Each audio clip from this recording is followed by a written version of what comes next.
Hi hello ನಮಸ್ಕಾರ ವೀಕ್ಷಕರೇ. ನಮ್ಮ RCB ಎಲ್ಲ ಹೊಸ ಆಟಗಾರರ ಪಟ್ಟಿಯನ್ನ ನೋಡೋಣ. ಟೋಟಲ್ ಆಗಿ RCB ಗೆ ಎಷ್ಟು ಜನ ಹೊಸ ಆಟಗಾರರು ಬಂದಿದ್ದಾರೆ, ಎಷ್ಟು ಜನ ಫಾರಿನರ್ಸ್ ಗಳಿದ್ದಾರೆ, ಮತ್ತೆ ಎಷ್ಟು ಜನ ಬ್ಯಾಟ್ಮನ್ ಗಳಿದ್ದಾರೆ, ವಿಕೆಟ್ ಕೀಪರ್ ಗಳಿದ್ದಾರೆ, ಬೌಲರ್ ಗಳಿದ್ದಾರೆ, ಮತ್ತೆ ಎಷ್ಟು ಜನ ಆಲ್ರೌಂಡರ್ ಗಳಿದ್ದಾರೆ, ಫುಲ್ ಮಾಹಿತಿ ತಿಳಿಯೋಣ. ಚಾನಲ್ ಗೆ ಸಬ್ಸ್ಕ್ರೈಬ್ ಮಾಡದೆ ನೋಡ್ತಾ ಇದ್ರೆ ಸಬ್ಸ್ಕ್ರೈಬ್ ಮಾಡಿ, ಬೆಲ್ ಐಕಾನ್ ಕೂಡ ಆನ್ ಮಾಡ್ಕೊಳ್ಳಿ. ನಾನು ವಿಡಿಯೋ ಹಾಕಿದ ತಕ್ಷಣ ನಿಮಗೆ ನೋಟಿಫಿಕೇಶನ್ ಬರುತ್ತೆ. ಸೊ ಸಬ್ಸ್ಕ್ರೈಬ್ ಮಾಡಿ ಸಪೋರ್ಟ್ ಮಾಡಿ. ಹಳೆ ಆಟಗಾರರು ಅಂದ್ರೆ ರಿಟರ್ನ್ ಆಗಿರೋ ಆಟಗಾರರು ಮತ್ತೆ ಹೊಸದಾಗಿ ಆಕ್ಷನ್ ಅಲ್ಲಿ ಬಂದಿರೋ ಆಟಗಾರರು ಎಲ್ಲಾ ಆಟಗಾರರ ಪಟ್ಟಿ ನೋಡೋಣ. ರಜತ್ ಪಟ್ಟಿದಾರ್ ಬ್ಯಾಟ್ಸ್ಮನ್ 11 ಕೋಟಿ, ವಿರಾಟ್ ಕೊಹ್ಲಿ 21 ಕೋಟಿ ಬ್ಯಾಟ್ಸ್ಮನ್.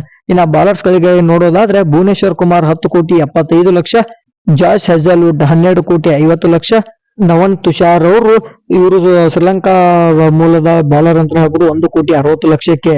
ಇನ್ನ ರಶಿಕ್ ದರ್ ಬೌಲರ್ 6 ಕೋಟಿಗೆ RCB ತಂಡಕ್ಕೆ. ಇನ್ನ ಸುಯೇಶ್ ಶರ್ಮಾ ಸ್ಪಿನ್ನರ್ 2 ಕೋಟಿ 60 ಲಕ್ಷಕ್ಕೆ. ಎಸ್ ದಯಾಲ್ ಅವರು ಮುಂಚೆನೆ ರಿಟರ್ನ್ ಆಗಿದ್ರು 5 ಕೋಟಿಗೆ, ಇವರು ಇಂಡಿಯಾ ಮೂಲದ ಬೌಲರ್ ಆಗಿದ್ದಾರೆ. ಇತ್ತ ಆಲ್ರೌಂಡರ್ ಗಳಿಗೆ ನೋಡೋದಾದ್ರೆ ಜಬ್ಯಾಕ್ ಅವರು ಇಂಗ್ಲೆಂಡ್ ಮೂಲದ ಆಲ್ರೌಂಡರ್ 2 ಕೋಟಿ 60 ಲಕ್ಷಕ್ಕೆ RCB ತಂಡವನ್ನ ಸೇರ್ಕೊಂಡಿದ್ದಾರೆ. ಕೃಣಾಲ್ ಪಾಂಡ್ಯ 5 ಕೋಟಿ 75 ಲಕ್ಷಕ್ಕೆ RCB ತಂಡವನ್ನ ಸೇರ್ಕೊಂಡಿದ್ದಾರೆ. ಲಿವಿಂಗ್ ಸ್ಟೋನ್ ಅವರು 8 ಕೋಟಿ 75 ಲಕ್ಷಕ್ಕೆ ಆಲ್ರೌಂಡರ್ ಲಿವಿಂಗ್ ಸ್ಟೋನ್ ಅವರು ಸೇರ್ಕೊಂಡಿದ್ದಾರೆ. ಮನೋಜ್ ಬಾಂಡ್ಗೆ 30 ಲಕ್ಷಕ್ಕೆ, ನಮ್ಮ ಕನ್ನಡಿಗ ಕರ್ನಾಟಕದ ಆಟಗಾರ 3 ಲಕ್ಷಕ್ಕೆ RCB ತಂಡವನ್ನ ಸೇರ್ಕೊಂಡಿದ್ದಾರೆ. ಇನ್ನ ಶಿಮ್ರಾನ್ ಶಫರ್ಡ್ ಅವರು 1 ಕೋಟಿ 50 ಲಕ್ಷಕ್ಕೆ RCB ತಂಡವನ್ನ ಸೇರ್ಕೊಂಡಿದ್ದಾರೆ. Lucky man of RCB Swapnil Singh ಅವರು 50 ಲಕ್ಷಕ್ಕೆ RCB ತಂಡವನ್ನ ಸೇರ್ಕೊಂಡಿದ್ದಾರೆ. ಟಿಮ್ ಡೇವಿಡ್ ಆಲ್ರೌಂಡರ್ 3 ಕೋಟಿಗೆ RCB ತಂಡವನ್ನ ಸೇರ್ಕೊಂಡಿದ್ದಾರೆ.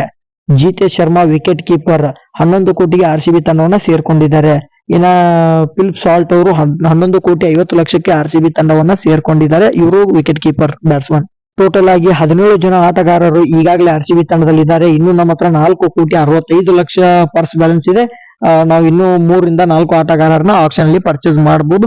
ಬಟ್ ಬ್ರೇಕ್ ಇರೋದ್ರಿಂದ ವಿಡಿಯೋ ಮಾಡಿ ತಿಳಿಸ್ತಾ ಇದ್ದೇನೆ. ಟೋಟಲ್ ಆಗಿ 17 ಜನ ಇದ್ದಾರೆ. ಹೊಸದಾಗಿ 14 ಜನ RCB ತಂಡಕ್ಕೆ ಸೇರ್ಕೊಂಡಿದ್ದಾರೆ ಈ ಒಂದು ಆಕ್ಷನ್ ಅಲ್ಲಿ.